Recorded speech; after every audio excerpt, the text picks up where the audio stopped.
Now, where did I put it? Here it is. Welcome to the Toolbox. Tools for life and everything in between. Stuff you can use or toss, it's up to you.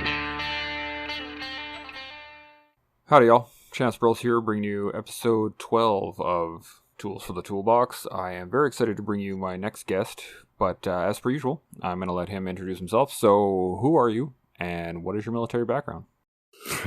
Who's your daddy, and what does he do? Hey, Chance, I really appreciate you having me on the show, man. So Dave Morrow, and I'm an online coach. I created the Hard to Kill training programs for war fighters and members of the law enforcement community. So I guess we stumbled upon each other because I was just talking about this to my wife. We kind of have this growing network of vetpreneurs, and with we all have kind of like-minded interests. So there's you, and there's obviously Carl McPhee, Ian Hall, Corey Hatt. Like the list kind of keeps on getting bigger and bigger, and I keep on getting introduced to new awesome dudes like yourself. So so I consider myself an entrepreneur. But I'm a social butterfly, man. This is kind of what got me into the whole entrepreneur game. I was stuck in a classroom. So do you want my backstory now, or do you want me to ramble? Because I can turn this like long story into an even longer story if you want me to. Well, I mean, you do you, man. We'll let you decide. Okay. Well, see, that's the problem when you have another podcaster on your show, right? Like, it just it might get out of control. So. Okay, so I'll try to keep it as tight as possible. So, I was obviously, in the forces for a while, roughly 15 years as a reservist in Montreal, and I deployed on 310 to Afghanistan. So the last mission actually with the Vandus, after that I came home, and I was a high school science teacher by trade. So I just kind of fell back into that. So that's why I mentioned, I was in a classroom, I was stuck in the classroom. And that's literally how I felt. Like, I guess I just accepted that, this was my lot in life. And, jumping off of the skids of like helicopters and like doing dismounted patrols was like a thing of the past. Like, you're not cool anymore. You can talk about it with your 13-year-old students, and they can be like, wow, is that like Call of Duty? And say like, yep, exactly like Call of Duty. And that's it. Like, I had my glory days. But that it just wasn't a good fit, man. Like, you can stuff somebody in a classroom, I guess, for a certain amount of period of time. But if they don't, and then like any job, I guess, if you don't fit the type of job and the type of personality that's required for that job, you're never really going to either like have a breakdown or just figure something else out. And that's what I did. So I was always in the training game. I was always a coach. I was a football coach, basketball coach, track and field coach. I did personal training on the side too. It was kind of a side hustle. I was training guys at my unit just to kind of get a little bit fitter, and I wasn't really taking it seriously, but I really enjoyed it. And I was always into fitness, and I was always into training. And so that's kind of how I stumbled into this, man. It wasn't like I had this master plan and I was like, okay, I'm going to start this awesome business and it's going to be a lifestyle business. And no, it was really just like one guy from my unit. He called me up one day. He's like, Dave, I really want you to train me to get ready for selection. I was like, but I've never done selection. I don't know what I'm doing. He's like, no. He's like, you're a good trainer and I like you. Like, let's make it happen. So that's kind of where it got started, man. And, that was like 3 years ago. And so now I'm at where I'm at because I actually started taking it seriously. I left my teaching job, and I just went all in on the online training world and left the whole face-to-face training world by the wayside because I saw the opportunity in the online space was a little bit more lucrative and a little bit better suited to my personality.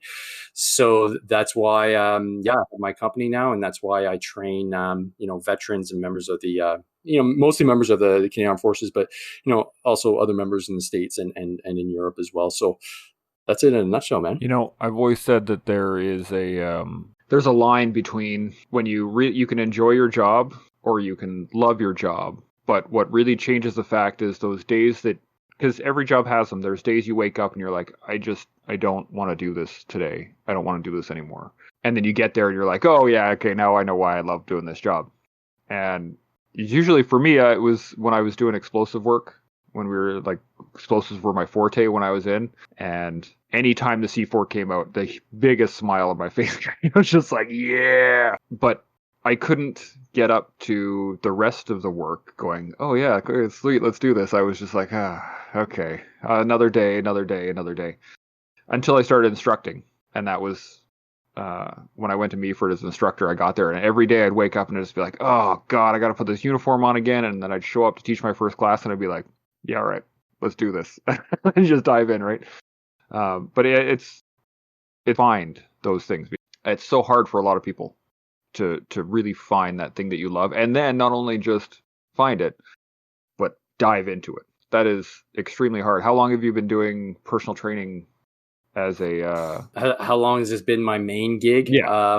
November 2018 is really when I made that hard decision. And I know it was November 2018 because I had to had to tell my wife that, yeah, look, honey, I'm no longer going to be working at this new job. I was working in the tech field for a few months.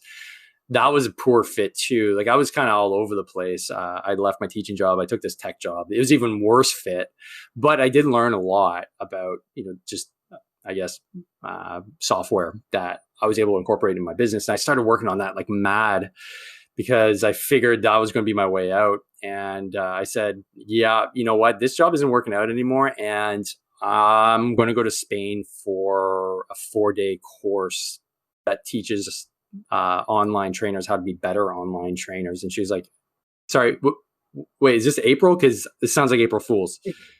You're telling me you're going to get on a plane to go see people you don't know to start a business that you have no experience in, just like that. I'm like, yep, and yeah. So I put on my my negotiator hat, and yeah, I sold it. And so that's when I officially started. I said I'm going to go all in on this, and yeah, I went to Spain, met a bunch of awesome people. The seminar was great. It was a gamble, right? But it was great. And so that's when I started picking up my first few clients. It was a handful, then it slowly built. But like any business, it's kind of rough. The first year was just brutal because everybody knows who you are. And so when you change who you are professionally, especially because I was on Facebook posting stuff, I was like anonymous Joe on Facebook forever. I never even had my own picture. I was, typical like lurker, wouldn't comment, just send a message here and there. Like when I was an early adopter. So when I was single, I'd use it to like send like Facebook messages to girls. I didn't use it for anything other than that. I had like one post from like 2008.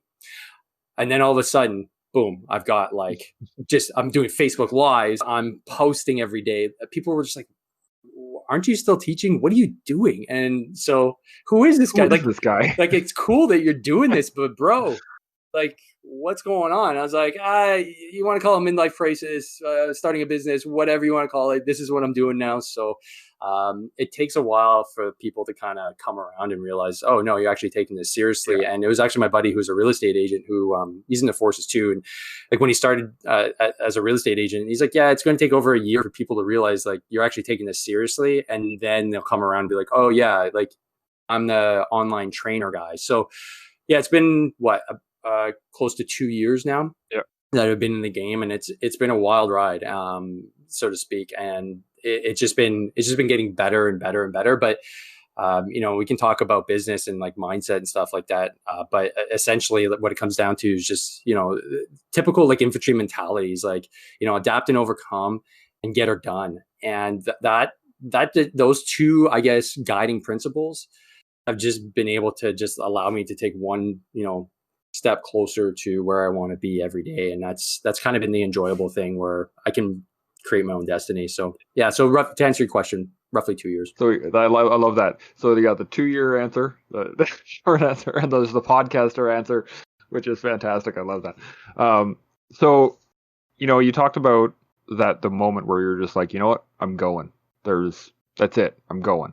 And then it is the will and the drive to say, no, this is it. This is what I'm doing. Regardless of how hard this is, regardless of what everybody is thinking or saying, this is what's happening.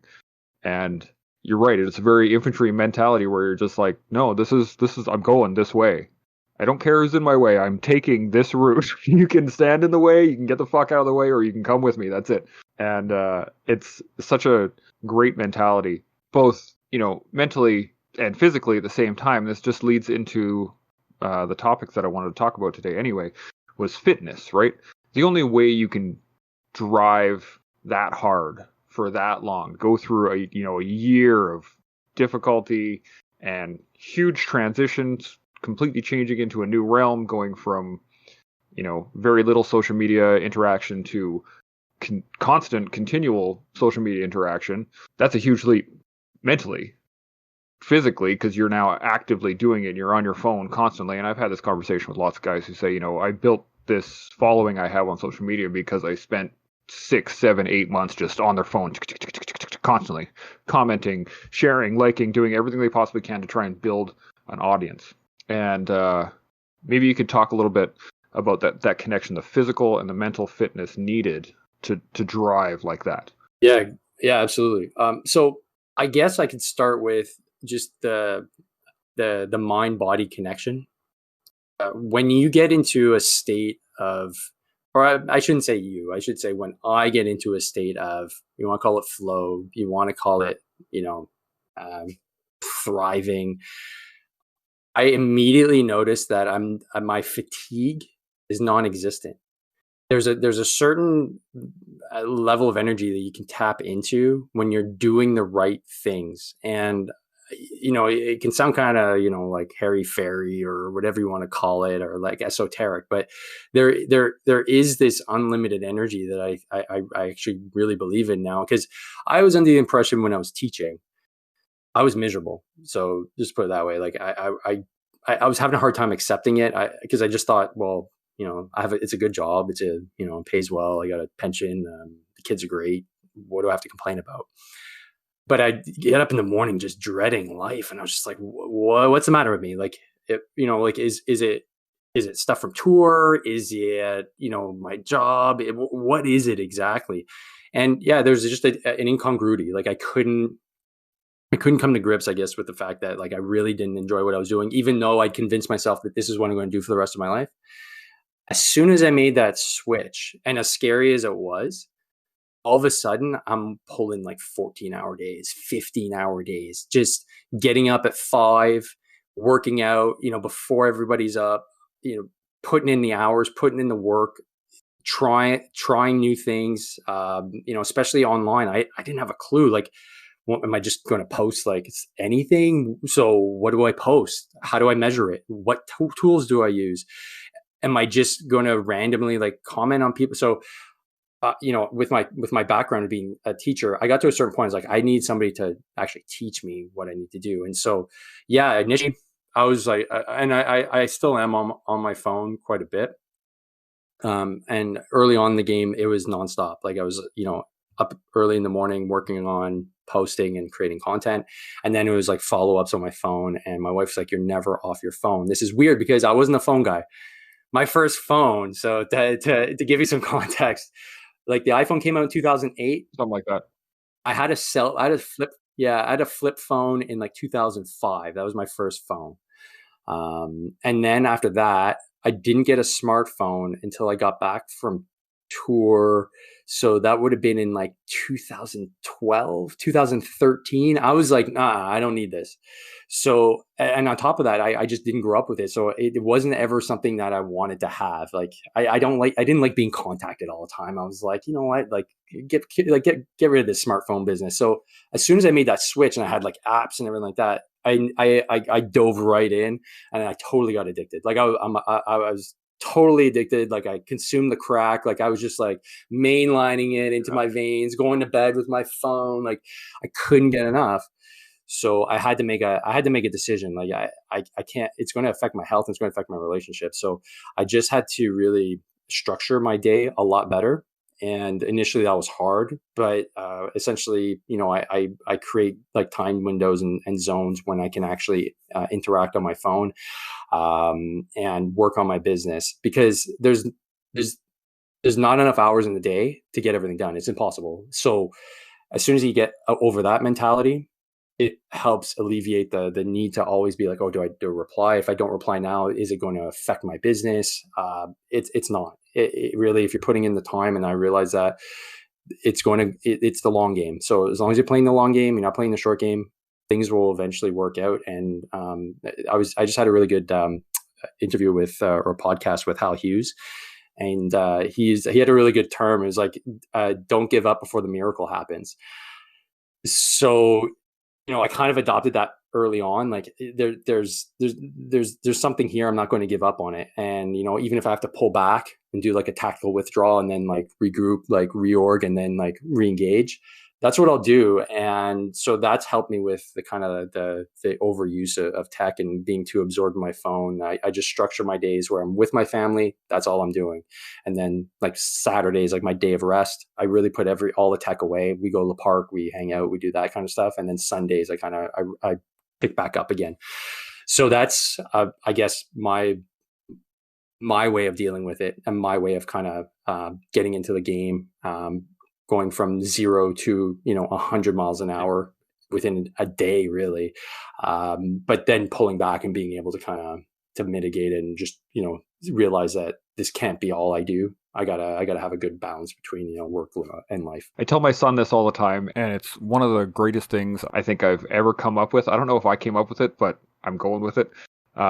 Everything is hard until you do it enough times that it gets easy, and it is absolutely true. The moment I came up, I said it to him once when he was like 3 and he's having a meltdown because he couldn't do a somersault or something like that. And I was just like, it's hard. Yeah. We just keep doing it. And then it gets easy eventually. And he stopped crying for a second. He was just like, okay. and he kept trying, and eventually got a somersault done, and he was happy with himself. But once the concept crystallized in my head, I was like, yes, that's exactly right. Because when we all started in the military, everything was hard. You wouldn't think memorizing a list of names would be that difficult. It is when there's someone screaming at you saying, who's the sergeant major of the school at CFSME? And you're like, I have no clue. I just looked at it 2 seconds ago and I have no idea. Or folding a shirt 4x8. How hard is that? Right? You have no idea until it's right there. But you do it over and you do it over and you do it over and you do it over, and then to the point that you can start remembering random stuff, like the fact that oh geez, I'm going to test myself here. C7 was 740 to 900 rounds per minute. Oh, you're putting yourself on the spot. I don't even remember, man. I'd have to Google that. Yeah. Anyway, everything might have been 720. Anyway, I've been out since 2013, and it's been a long time since I've shot these things. Anyway, the point I was trying to make was the fact that it's the crystallization of the ideal, and you say, this is it. And then, like you said, you change your schedule, and you hold to it. You say, no, this is it. This is what I need to do. And you all of a sudden you see a problem. Oh, I'm on my phone too much. Okay, I need to figure this out. How do I figure this out? Well, I'm in a vacuum in my own head. Why don't I ask somebody else? Right? This person must know. Let's ask him. And then be humble enough to actually learn. Right? To not just sit there and go, yeah, I know how to use Facebook. Just tell me how to get the likes. You actually go, okay, how do I make this work for what it is I'm trying to make it work for? And I don't know, so tell me. And then, as you said, adapting, overcoming, you got to try. Flip to the board and keep going, right? That connection between the crystallization in your mindset and then the body just flows, because we see it in jiu-jitsu all the time. New people start, and they're like, wow, this is a lot of fun. And then they roll for a bit, 2-3 weeks, and they keep losing over and over and over again. And we always give them the same advice. Train until you actually tap someone out. Like, you tapped him out. It wasn't just a fluke. You played a game, it worked out, and he tapped. And then you see the miracle, as you said. Like, it's like there. Oh, I get it now. Mm-hmm. and it crystallizes, and then you just go head first, pound through, right? So it's not for everybody, but for myself, what I need is I need words. I need something that I can say to myself that connects the mind, the body. Like I said, everything is hard until you do it enough times that it gets easy, and it clicked. I was like, yes, makes sense. How do you connect those two? When you need to make a point heard in your own head, how do you bring those two together? Yeah, that's a good question, man. Okay, so one of the mantras that I got from Kelly Starrett. So he's, just an awesome athletic therapist. He wrote The Supple Leopard, which kind of got me started doing what I do in the fitness space, because he's on point, and he managed to put together just a really good suite of like free videos on YouTube to like unfuck my back and my knee. So having spoken to him, he says something that's really powerful, man. He says, practice makes permanent. And, we're always used to thinking like, oh, practice makes perfect, right? And that doesn't sit with me. Like, that doesn't resonate. But practice makes perfect. Sorry, I just fucked it up. Practice makes permanent. Man, like as soon as he said that, I was like, man, it's true. Like, and so the corollary to that is if you're doing something that's putting you in like a vicious circle, and you keep on practicing it over and over again, guess what? You're going to be either detraining yourself or making yourself a little bit less effective, a little bit more suboptimal. So that's why whatever you're practicing, if you're practicing in that virtuous circle, man, it cements that ability to, like you said, like, make your bed like without thinking, and it becomes easy because it becomes permanent. And that's kind of where I want to get to. And so that replays in my head, if I do this once, great. Do it again, even better. Can you do it 3 times? Cool. And so I like being able to string things together. So I literally have like, so it's a piece of paper. I have my clients do it too. It's just a habit tracker. And if I'm doing something like, I don't want to check my phone, I either use that, or I'll figure out a way. But for my phone, is literally just a piece of paper. I also use the Apple has their like time tracker app that I initiate to limit my social media time, and then it turns it into a game because I try to do less and less and less every day. And then I like getting the reports like, hey, you used it 30% less this week. I'm like, yeah. So I like to gamify things in that way too. So, but specifically for the phone, it's easy enough because they give you the tools to be able to do it. But for anything else, it's really making that connection is, practice makes permanent. And what do I want to make permanent? I want to have my good habits be permanent so that they're second nature. As soon as you get to that point where your habit is permanent, it now takes that piece of your brain that has to use willpower to get it done, and then shifts it to the side so you can actually incorporate more good stuff. And then, you put yourself into a virtuous cycle. So that's kind of how I make things happen on that front. And it's an ongoing battle, man. Like, it's people that are like really like high performers, high achievers, they basically don't let a habit of falling off the wagon happen. So, you can miss a day at the gym, or you can have a crappy day eating or whatever, like any habit that you set up, you can have a crappy day. We're human, right? But as soon as you have 2 crappy days in a row, now you've started a habit. So it's the ability to bounce back after your one crappy day and realizing that's not the end of the world. When you start putting 2, 3 bad days in a row, now you've started a habit that's probably putting you into another state that you shouldn't be in, and deep down that you shouldn't be. So how do you get out of that? And that's where I focus a lot of my mindset on making sure that that's the case. That if I have a habit and I stick to it, if I fall off one day, I don't beat myself up for it, but I make sure that, okay, day 2, I have a protocol. I get back on the horse, and then I'm able to get back into like my virtuous cycle again. Yeah, absolutely. That's such a perfect way to say it. I like that, virtuous cycle. I love that because there are a lot of ways you can get into a and just basically destroy everything around you, and it's painful to try and deal with for sure.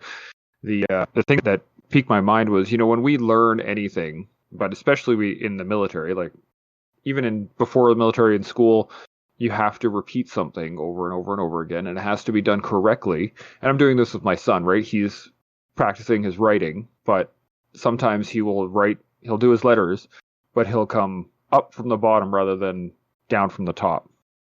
And it's such a simple thing, but we have to continually just know, okay, no, I saw that, erase it, start over again, do it correctly. And he always goes, oh, well, yeah, just why? It doesn't matter. And it's like, it absolutely matters. Yes. But in the military, it's hammered into us as well, right? If you do a crummy drill maneuver, there's an instructor with a knife hand in your face screaming at you about your knee not coming up to 90 degrees, right? And you're like, what the fuck? Who cares? It doesn't matter. It absolutely does. And one of the things I took with me, I've been a big fan of drill my whole life. I love it. Should have been because in of my what unit, man. Grenadiers, yeah, man. That was our jam every summer. yeah. What I loved about it was where it came from, in that that was how you actually fought. Like the Romans, when they created professional armies, they created drill. Well, I mean the Macedonians did too, but I love history, but I'm not very good at keeping those dates anyway. The reason that it was done was so that, as you said, it makes permanent. Practice makes permanent. It doesn't make it perfect. Not every person is going to be the best swordsman in the world, but every person can be a very effective swordsman when trained continually over and over and over and over and over and over. And so the thing for me, whenever I was at my unit, 1CR, we'd have new officers come in, and the first impression you have of that new officer is when he comes in on parade, walks up to the warrant or the sergeant major, right, and high fives them, and then takes over the parade. And if their drill is just crap, that's my first reaction. I'm like, oh, what the fuck? Like, nope, I can't do it. And when I was teaching recruits, OQ, like the basic officer qualification, the phase 2, I would work with them on drill constantly, over and over and over and over and over again. And I saw them one day calling drill kind of half-assed. It was like an attention, and everyone do what they're supposed to do, and left turn, and they turn, and I was just like, no, this ain't happening. So on a Saturday, we went out and did a little extra training on command presence on a Saturday when they were time off, and I was like, no, we're not letting this stand. And so we went out to the parade square, and I made them yell at each other from the opposite end of the parade square. So I made whoever was the section commander would march the guys away on the other side of the parade square, and I'd be like, now call your drills. And he'd have to move them around and do stuff, and they'd have to react to it. And by the end of that course, man, their drill was tight. It was nice. And when you see something broken, right, you have a bad day, or you have like you said, you slip off the way a little bit, you slip off the path, and you got to go, no, not doing that again. Get back in the cycle of it. And it can be hard. Like you might take 4 or 5 days. There's lots of times, especially when you're injured, or like I got a messed up back, I got knees are toast, my shoulders are toast, crazy hearing issues, all kinds of stuff, right? When I started training again, I immediately went to the ego in the back of my head that was like, you were in the army, there'll be no problem to lift. No. And I hurt myself, right? Yeah, I call it your brain writing checks your body can't cash. Man. Absolutely. That's what it comes down to. It's so how do you overcome that voice? Like for me, I had to subordinate my own ego of saying, this will be nothing, go for it. I had to go, okay, whoa. No, start at 0. Next day, start at 1 and work your way up. But how would you recommend someone, especially someone who's broken, how do they make those stages? Yeah, that's another great question. So I guess I'll use my example because it's the one I know best. And, I messed up my back, I messed up my knee, and I didn't take it seriously. And it just basically led to me being an ineffective dad, husband, and employee. I couldn't go to work. Like I was stuck. Like I couldn't pick up my kid. Like I was just miserable. And my mindset was, oh, I'm the broken soldier. So therefore that's who I am now. So I didn't like it. I didn't want to identify with it. So I took action as soon as it got to that point. And but it could have easily gone the other way.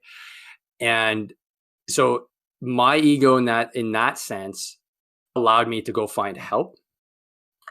But on the other side of that coin, my ego also made it very, I guess, um, very hard for me to start my training program with my coach that was literally stepping up on a box with no weight and doing it properly and like, nope, do it again. Nope, do it again. And it was just exactly what you said. You're not you're not engaging your glute. You're not pushing your knee out. You're like, there's all these things. I'm like, I'm just stepping up on a box, dude. Like, what else do you want me to do? And so redefining, I guess, who I was, like I wasn't broken. I just needed a tune up, but it took a long ass time to do that. Getting over it, like ego is, ego is the enemy. It can have its benefits, right? It can force you to get out of bed and be like, I'm not being this guy anymore. But it can also have that negative aspect, like we're talking about, where it can keep you from doing the simple things, especially in a training context, especially when you're used to, being in the infantry and like kicking in doors and being 24 with, not a care in the world and like playing with plastic explosives. Like, we're lions, and when you're no longer that like alpha lion anymore and you got kids running around and you're like, okay, how this happened? Like, I don't remember this happening so fast. Where do you get your, I guess, where do you get that intensity from again? And how do you reconcile with the fact that you're no longer that guy anymore? Mm-hmm. You're a new guy. You can still be that proud lion, but you're a different proud lion. And I think that requires just a ton of introspection, reading, talking to people that have been there. That's where I think our community here and with podcasts, there's been there's been like an explosion of great Canadian content in just the, last year and a half, because I've been paying attention because I'm in the podcast sphere now. And, there's Mark Meinke, there's you, there's Carl, there's just so many people in that space. And inevitably we always talk about mindset, and I listen to a ton of them, and it's important to get those perspectives, because if you don't get that perspective, you're always in your own head, and your own head can be a lonely, fucked up place with negative voices. And so, figuring out what works for you, what messages work for you, what protocols work for you is a journey, man. And we don't do that. And I'm speaking in generalities here, but we don't do that when we're young, and we don't, do that while we're serving. We don't really practice that. And that's exactly what it is. Talk about practice. Practice makes permanent. How often are you working on your mindset? How often are you reading books that can help you with that? How often are you seeking out people that can help you with it? Are you surrounding yourself with the people with the mindset that you want? And so those are probably the biggest takeaways, is like, if you want to change your ability to train and, get to another level, and be okay with the fact that we're all getting older, and you may not be able to do exactly what you're able to do in the past. It requires you to, check that ego, do the basics, and then slowly build from there. But, case in point, like, I'm definitely in better shape than I was when I was in my 20s. And I'm pushing 40 now. I just turned 39. And I'm not trying to brag. It's taken a shit ton of work. Like, I started 4 years, when my son was born, 4 years ago, of nonstop, relentless work. And it's not like I'm shredded. I'm not trying out for like any kind of like body competitions. Like, that's not what my goal has been. My goal has been, can I, play with my son without worrying that my back is going to slip and then like I can't do anything and like I'm stuck at a park, like calling my wife to come pick us up. Can I put him on my shoulders and carry him around? Can I go run whenever I want? Can I go do some deadlifts?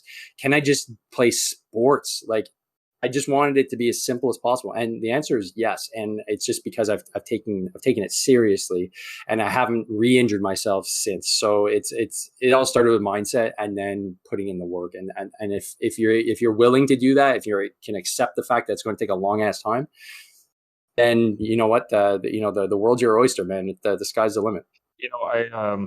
I got told this, and I don't know where I heard it from, but it was that you were thinking in a vacuum. right? And I use this term quite a lot because it really resonates in my own head. I always picture a vacuum of like space or like a giant vacuum chamber that NASA would do, something like that, right?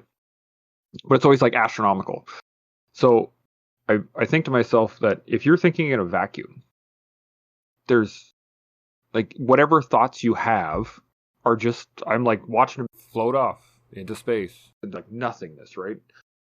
So where are you drawing? What are you drawing from? What is it filled with? Where are you going to actually grab stuff out of? And if you're just thinking within yourself, well, there's really nothing there. And even as smart as you are, as brilliant as you are, or whatever, it doesn't matter because you're one person, and that the ability to reach out and actually learn. It is something that is very hard because we, especially from the infantry or the engineers, the combat arms in general, we have this mindset of like, I fucking know what I'm talking about, right? Because you have to, right? Right. At Yeah. no point can I look at the infantry guy behind me. The road is pretty clear. Yeah, we'll call it clear. Give it 70-30. Sorry, what? Yeah, you know what? Go ahead, see what happens. Well, it's like, yeah, I can't do that. The guy asked if the road is clear. I go, yes, it is. Period. End of discussion. And once you're out, or even when you get into a point where you need to relearn something or learn something new, another quote I heard. I think I was listening to Jocko when I heard this, but I'm a big fan of his podcast because man, you can learn a ton of stuff from him. You need to recognize that you're not starting from zero. You're actually starting from experience. And that, again, it resonated in my head. It kind of clicked, and I was just like, of course. Because I'm not the guy I was when I was 20, right? I'm not him anymore. I'm not the guy that was overseas shooting guys with machine guns because I thought it was awesome. Good. Because at my age, with my kids, with the stuff that I know, with the experience I have, a lot of the shit then was dumb. But I would never have learned that it was dumb had I not done it in the moment. Now I have the experience. I can understand. I can move on. I can actually learn from those experiences and utilize the tools that we brought from that into the next phase. And the key thing that I can do anything, right? It doesn't matter now because I'm not starting from zero. I'm starting from here, and I'm just carrying on.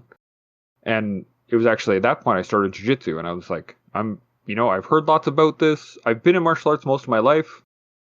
I've never really done any groundwork or grappling. Let's try it out, see how it works. And again, I had to start from scratch, even though I had martial arts experience, even though I have lots of physical training experience. I went in there in the mindset of I'm starting from here.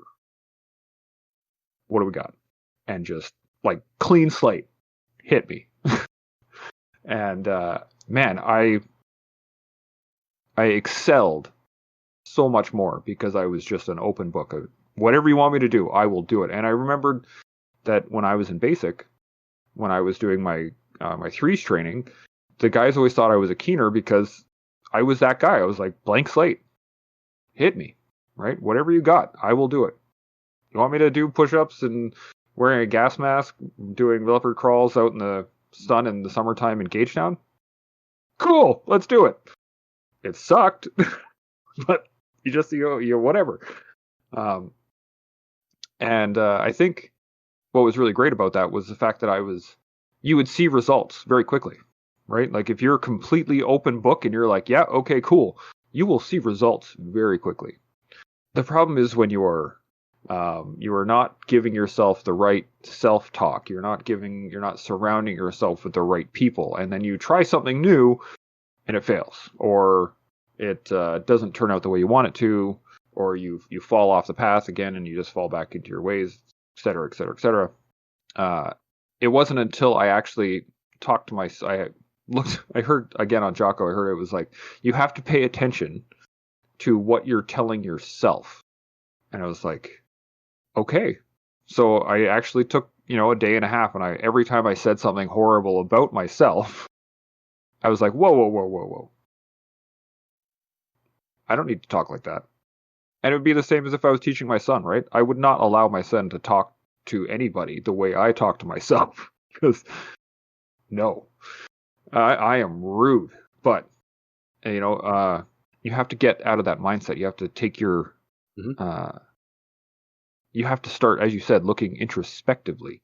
But the biggest hurdle is not seeing results right away.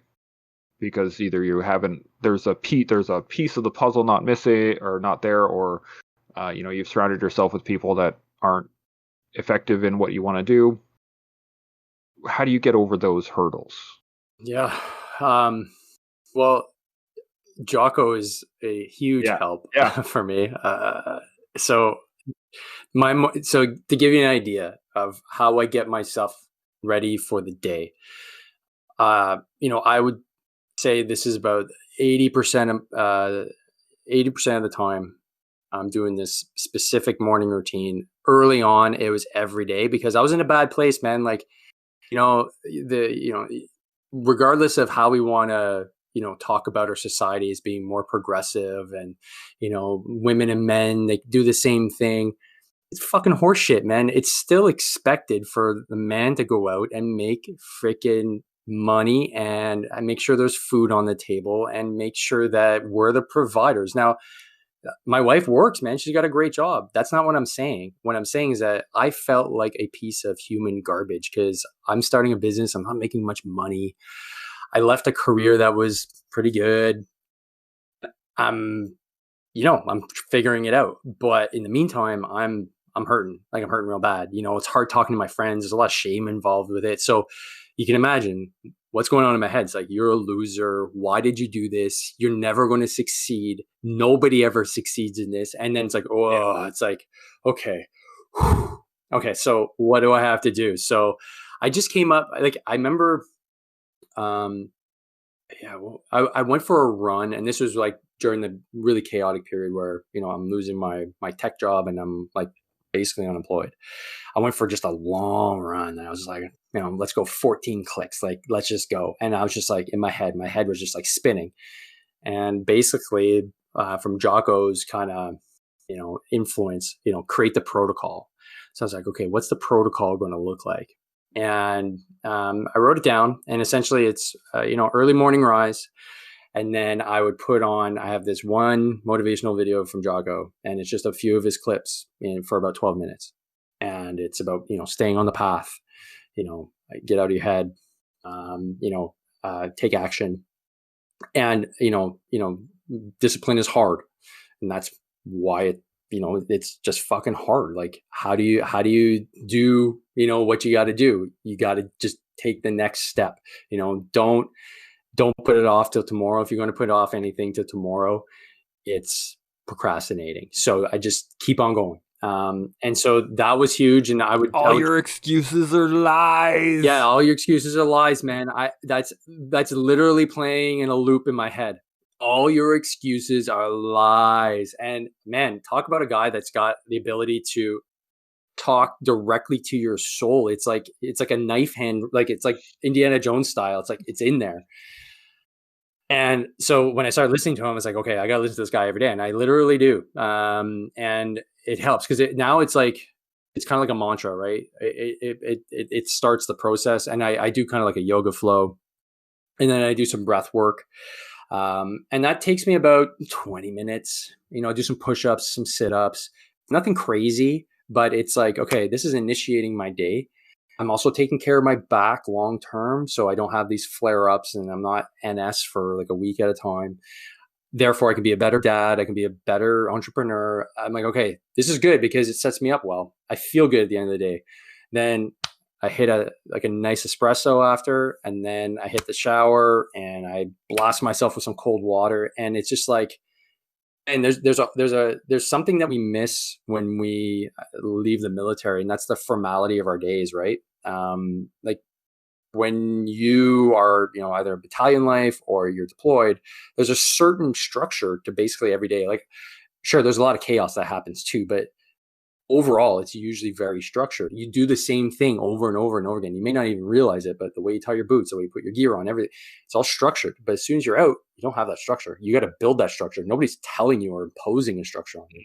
So I didn't have that until 2 years ago. I was kind of all over the place. I was just like, whatever. And so once I developed that structure, I was able to now start working on, okay, how do I change what's up going on in my brain box so that I'm actually not killing myself just because I have negative self-talk. And well, definitely seeing my therapist help. Like the mind mechanics, as Jocko put it, and like being able to talk to somebody who's like crazy intelligent, that when you talk to them you realize you're not a nutcase. Yep. It's just Yep. you're just a human being. You're just going through human shit, and you're just you're so unused to talking about what's going on inside that it feels like you're crazy. But for a lot of other people, they don't feel crazy. It's just like, I've got like an emotional issue right now. I'm pretty sure I have the tools to deal with it, but I just didn't have the tools to deal with it. So, I did, the Veteran Transition Network course, which was freaking amazing. Really got to learn about myself a lot more, and that's kind of when the mind started to shift to the positive, and to, whenever I get those kind of days, and like last week was a rough week. Not gonna lie, I like they start creeping in, like, sales aren't going well. I'm not hitting my objectives like I want to, and so then I start saying like, well, why am I still doing this? Like, is this sustainable? Am I even going to be able to like make it past December? And it comes in waves, and then I realize it's coming now, and then it's like, okay, protocol time, double down on it, make sure that you're good. And training and the morning routine and all that come into play. Talking to my therapist, making sure I'm good with my wife, these are all things now that I just realize I need to reset. Oh, and one thing too, I gotta sleep. Like sleep, I can't like harp on that enough. It always coincides with a few days of shitty sleep, and it's not a coincidence. And I've noticed that. So like the negative self-talk, those demons, if you're like missing a few hours like in a week, if you take note of it, you may notice like, hey, that's when I start having these like really negative thoughts going through my head. It's no coincidence, man. Your brain's just starving for recuperation. And so it's putting everything into a chaotic state.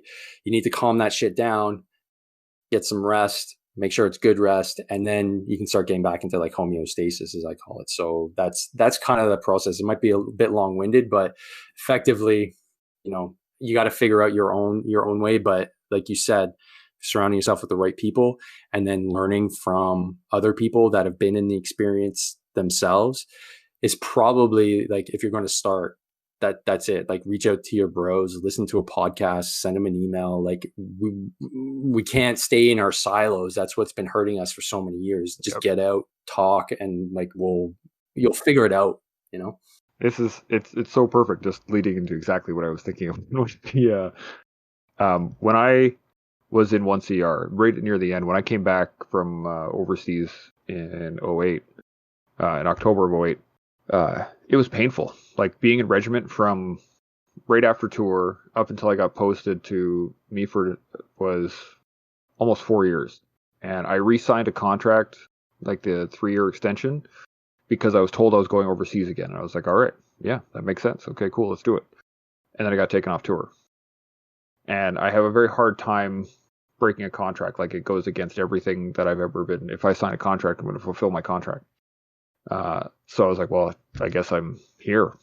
So, and it, like every day began to suck, and then the next day sucked more, and the next day sucked more, and I was trying to figure it out. Like I was getting like bitter, and I wasn't getting any courses, and I wasn't getting any leadership opportunities.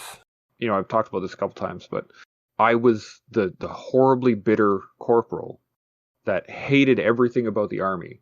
And then I realized this makes the unit look horrible. No one wants to send you anywhere. Like they're not going to send you on a jump course because you're fucking angry at everything and hate life. No, it's not going to happen. Regardless of how fit you are, it doesn't matter, right? You're not going. And I realized that afterwards. This is long after, but I get it now. When Oh, and the politics within the unit and all the shit that goes on within a major unit is just it's brutal. There's lots of bad stuff happening. Anyway, I got to Meaford. There were 9 engineers on base total. There were 3 master corporals. I was one of them. One of them had his 6As, was going to be promoted sergeant. One of them didn't have his PLQ. I did. So where I ranked, there was no politics because we all had jobs to do. And all of a sudden, and everybody there was in the same boat. Like they needed time in the unit. We're all just very chill and very relaxed, and everyone was just there to teach and cool. Like it was just everything was cool. And I had a buddy there who we did. I did all my training with him and went overseas with him, and really like my brother.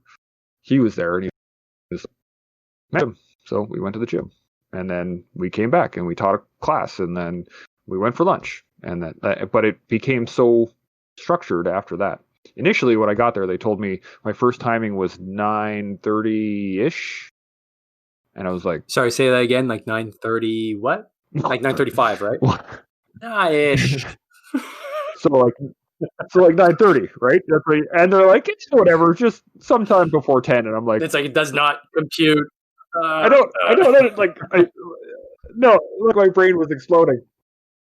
But then I realized that it was because they expected me to do my own PT in the morning, shower, and to work with no like you don't need to be there at 7 to be standing outside for 7:05 to have the sergeant come out at 7:10 to talk to you guys, but wait until 7:15 when the warrant shows up, and then finally you go on PT for 7:12. Like it, you don't need to do that.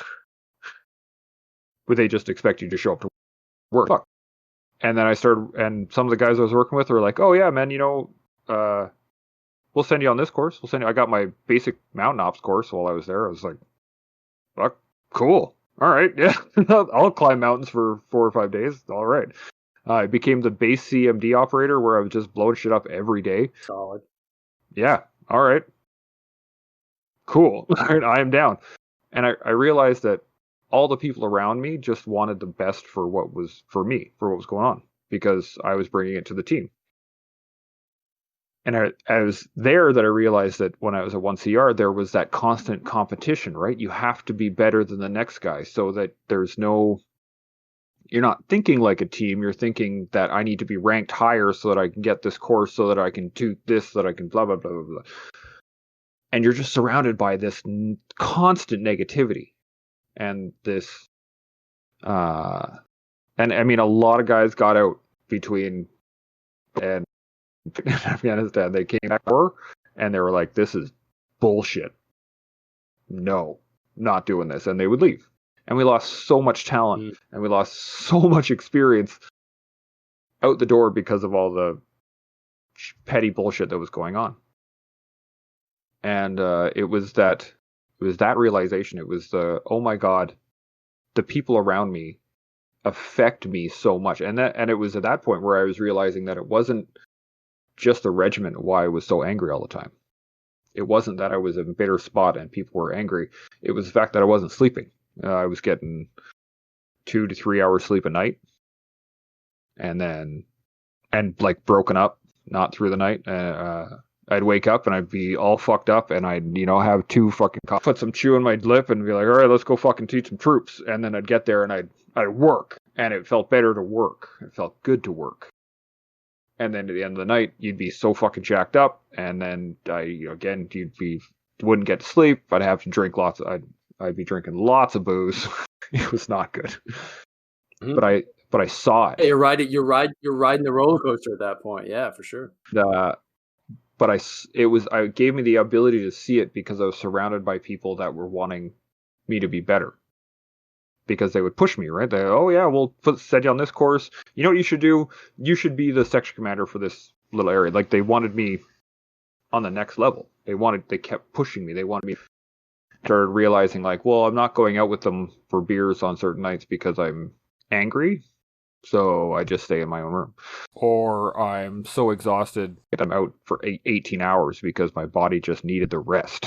Like I said, it enabled me to see the problem. And then I started talking to my wife, and she was like, well, maybe you should go talk to a doctor. And I was like, okay, well, sure. I mean, that makes sense. If I'm not sleeping, I should talk to a doctor. And then I got my diagnosis of post-traumatic stress because I had moved to an area where I wasn't just angry at being there and being surrounded by the anger and the bitterness that was there. I moved to an area that was beneficial and people wanted the betterment of me. Yeah, and you could disassociate yourself, right? Yeah, and the question I was going to ask you is that once you see the problem, right, you see what the issue is, how do you put your mindset on the future of that, of like the mental fitness, physical fitness, spiritual fitness, right? Like if there's points where you're injured, you recognize that you're injured. Where do you go from there? Right. Okay, so if we just take the example of somebody who's injured, 9 out of 10 times you're going to have this idea of yourself, and I mentioned earlier that you're broken, right? Because it's a term that we use all the time, right? You might have a twisted ankle, you're broken. It's like, broken, yeah. Or you have sciatic, whatever number of issues. We use broken very commonly in our culture, right? Like, and so what it does though is that you identify with this brokenness. And I've had some great conversations with athletic therapists, and overall, like the first step is like getting over that idea that you are broken. If you can accept the fact that you're not broken, yeah, you're injured, but injuries are manageable. Broken, it's like shattering a piece of glass. It's like you can't put all the pieces back together. So your mindset is already telling you, dude, there's no point. Give up. Like you're not going to be able to do anything about it. And that's where I was as well. So an important point is to really set the tone. Like, okay, how do you want to see yourself in like 3 months? How do you want to see yourself in 6 months, 1 year, 2 years? Because if it's status quo, well, then you haven't got to that point where you can actually make a change. Because until you visualized it, it's very hard to actually action it. And visualization is probably the single most powerful tool that we have at our, at our beck and call. If we visualize something shitty, odds are that's going to be what's going to happen. If you visualize something positive and you do it repeatedly, odds are it's going to manifest itself. And it sounds again like, what's this like stuff from like, Zen yoga warriors or, well, kinda, yeah, but we do have this ability to visualize and execute. And case in point, visualizing and execute was like Michael Jordan, right? Before every game, and I remember this when I was a kid because I was a huge Michael Jordan fan.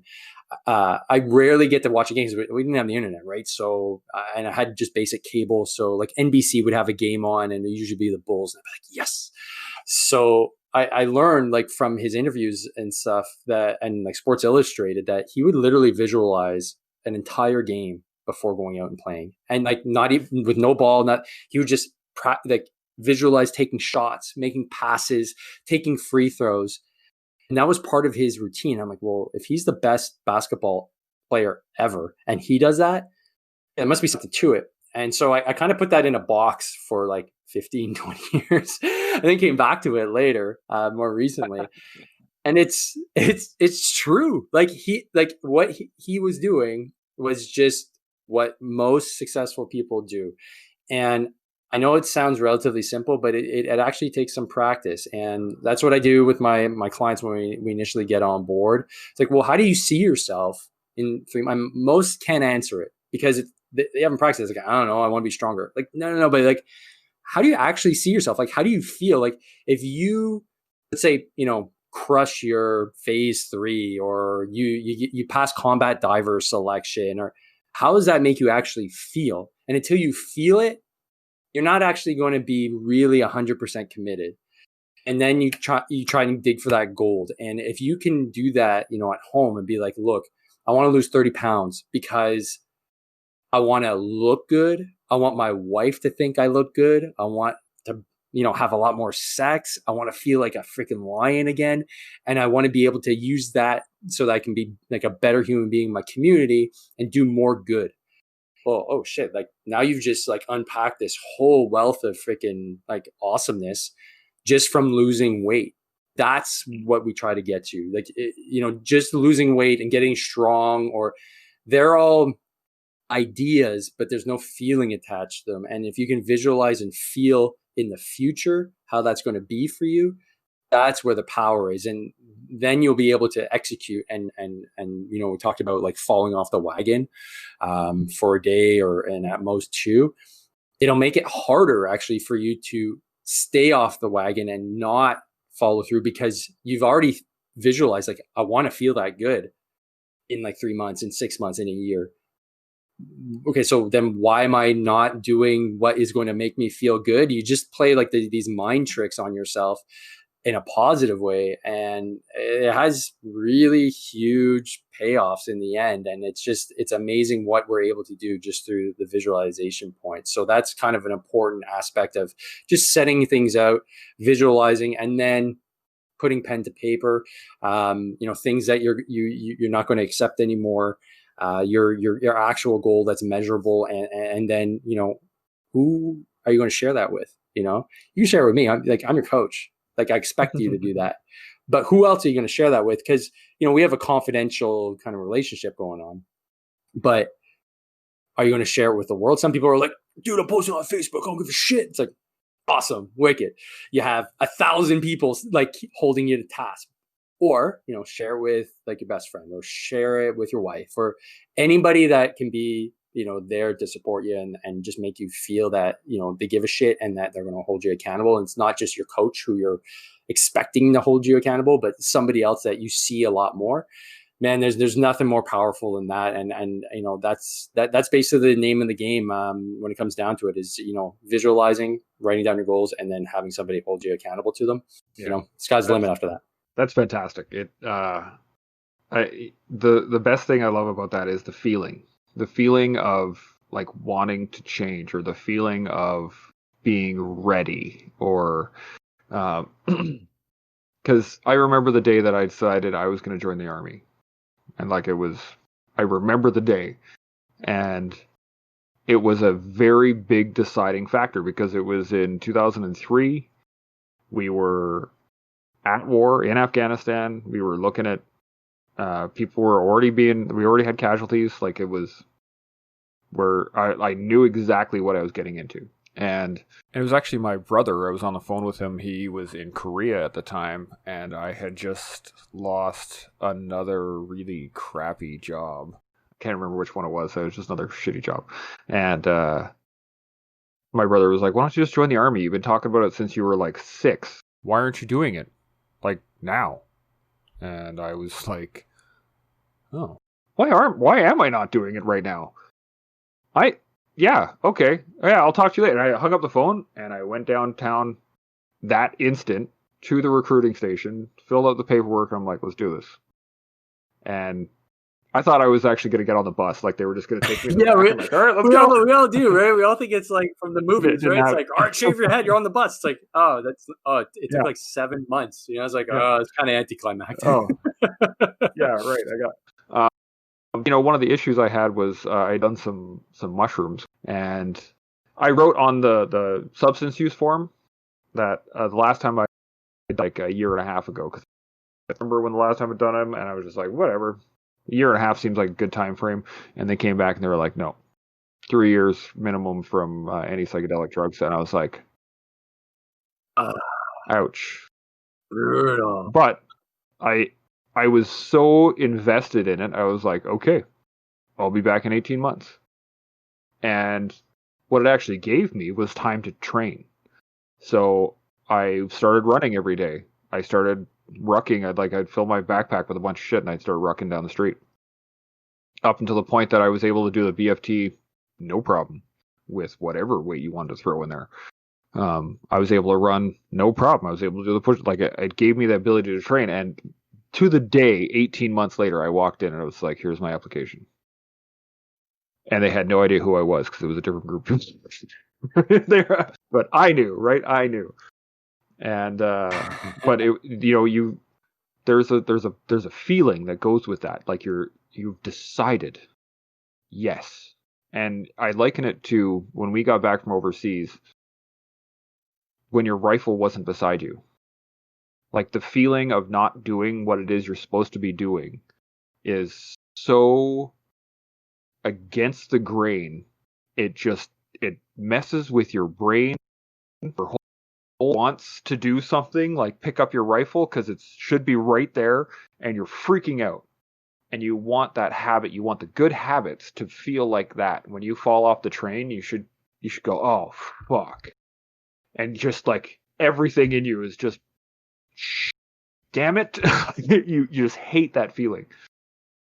But it takes a very long time to get that used to something. And even when it's hard, like you said, when it's challenging, you have to want it. You have to make that decision in your head, want it enough to get to that feeling.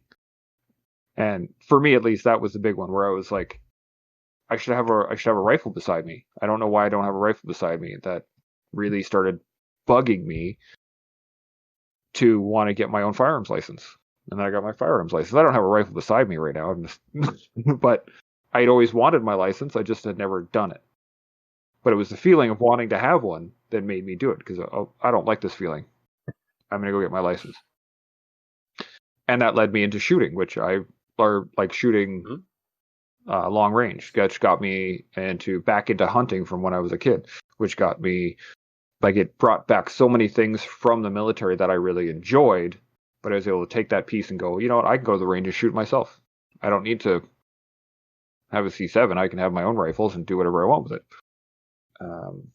A dichotomy, as Jocko always says, right? You have to want the feeling or you have to want something so bad that you're willing to take anything for it to get to a point that you will avoid a feeling because you've done it so often. And it's a hard place to get to. Once you're there, it's a great feeling because it's just normal. It's actually very much like when we were overseas, right? You get to a point where Afghanistan is so normal. You come back here, and here is different. This place doesn't make any sense anymore. You have to be willing to go through it to get there. I guess is what I'm saying in a very long, drawn out, podcasty kind of way. Mm-hmm. We've been rolling for a little bit over an hour here, and I cannot thank you enough. This has been an absolutely fantastic conversation. I'm really excited to put this out here. Do you have any final comments, anything last minute that you want to say? But yeah, to be honest, like, it's really cool.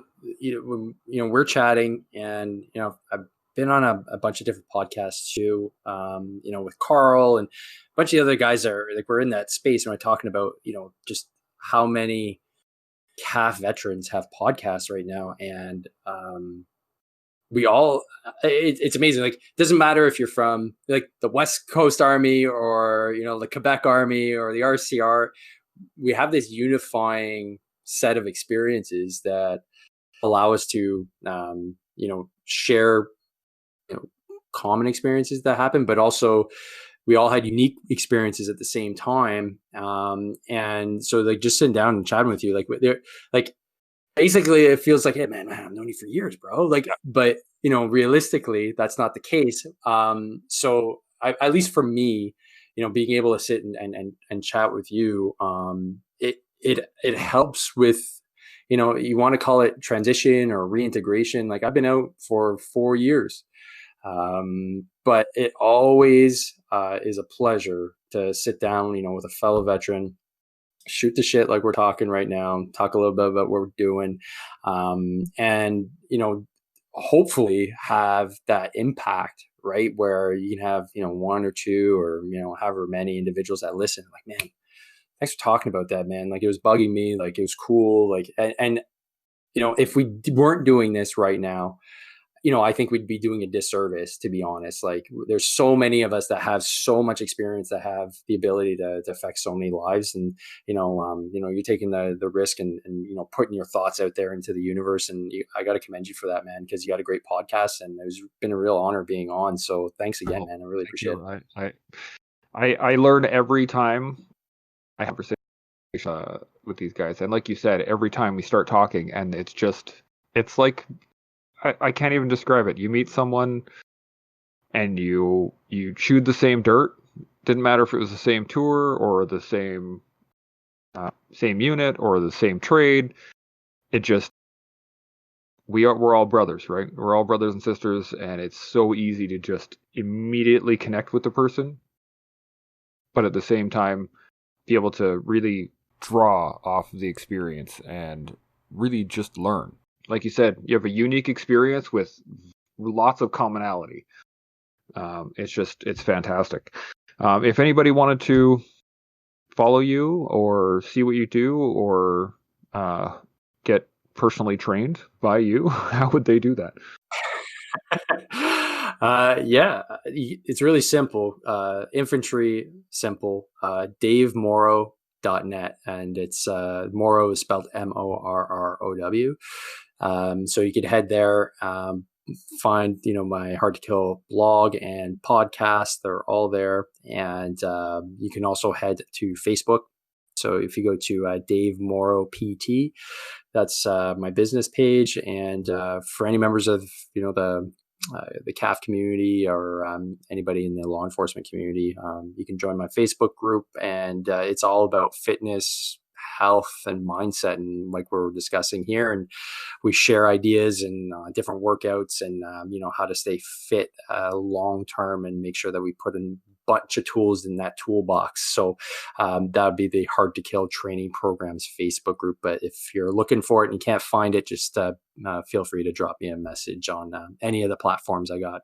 Instagram, I don't know my handles, man, on so many of them, but if you type in Dave Morrow, odds are you'll probably find me. So that'll probably be the easiest way, or just head to my website, and that'll give all the links for you.